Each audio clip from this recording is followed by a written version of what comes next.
Hey guys, welcome back to History in My Haversack. As always, as you know, I'm Ian.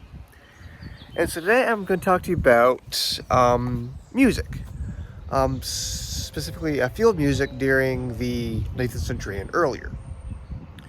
So during that period in history, when they were still using, the old flintlocks um, and black powder weapons, um, it was very hard to see and hear on the battlefield because black powder makes a lot of smoke. It's very dirty, and on big battlefields, back then it was hard to um, hear the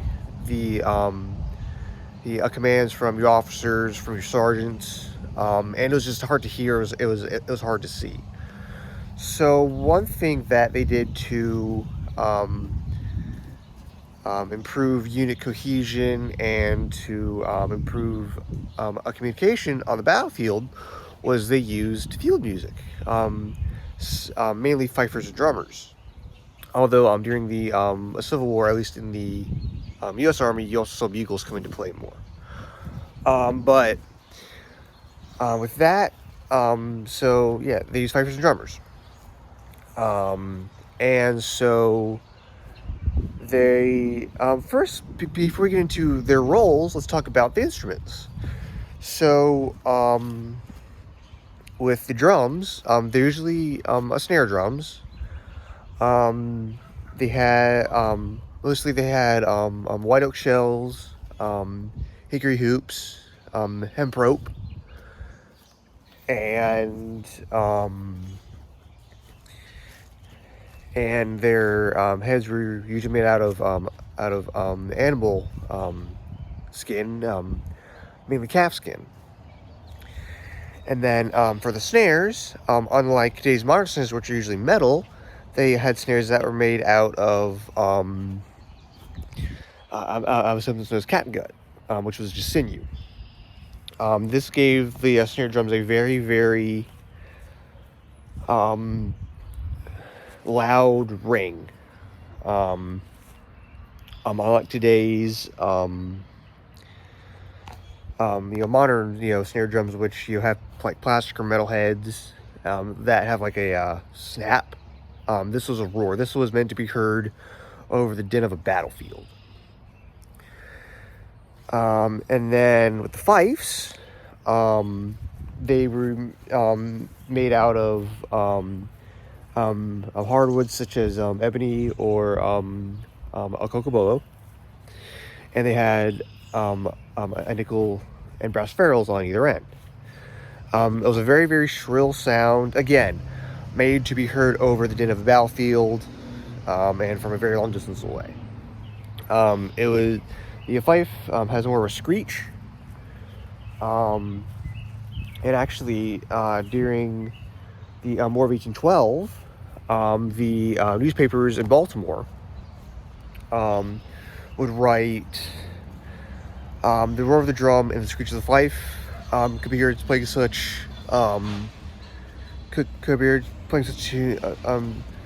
playing such tunes and national airs as Yankee Doodle and Hail Columbia. So now we talk about the instruments, let's get into why there were fifers and drummers in armies back in the day. Now, I did mention it a little bit, but let's get into it more in depth. So as I mentioned before, they were used to commands on the battlefield, but that wasn't all. In a garrison or in an army camp, they would be used to regulate the day. When to get up. They would play reveille.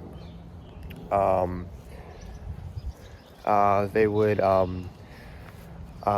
signal when to go fetch wood or water, and men would be detailed to do that. When to eat breakfast. When to go to sleep. they regulated the day. They told the soldiers what to do and when to do it. Now for uniforms, I'm going to talk about the uniforms in the British Army and in the U.S. Army right now, because those are the ones I'm most familiar with myself. So for the British Army during the Napoleonic era, it really varied and depended on which regiment you were part of. I've seen organizations that were yellow, that were white, that were green, and various other colors. So for the British, at least, it depended on which regiment you were a part of. Now for the Americans, during the War of 1812,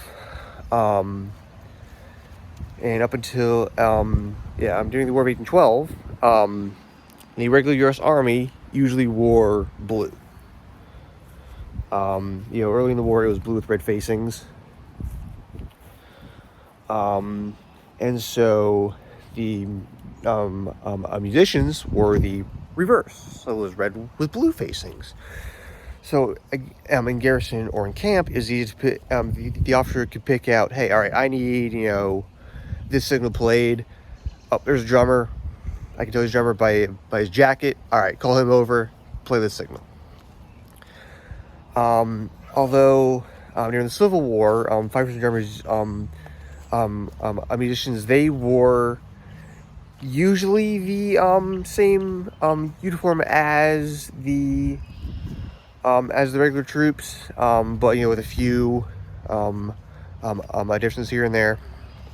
Usually a different design. There's one design on the frock coat that's known as a bird cage. It was just bars going across the front. Or, they would have, a different style belt buckle, and they'd be carrying a sword. If you guys saw my video on the 1864 Civil War a drummer sword, that's the one they would have carried mostly. But fifers and drummers, again, they're very important to daily life in the Army and in warfare. And the Civil War was really the last one to use them on the battlefield, although you did see drum corps being used for ceremonial purposes up to the First World War, at least.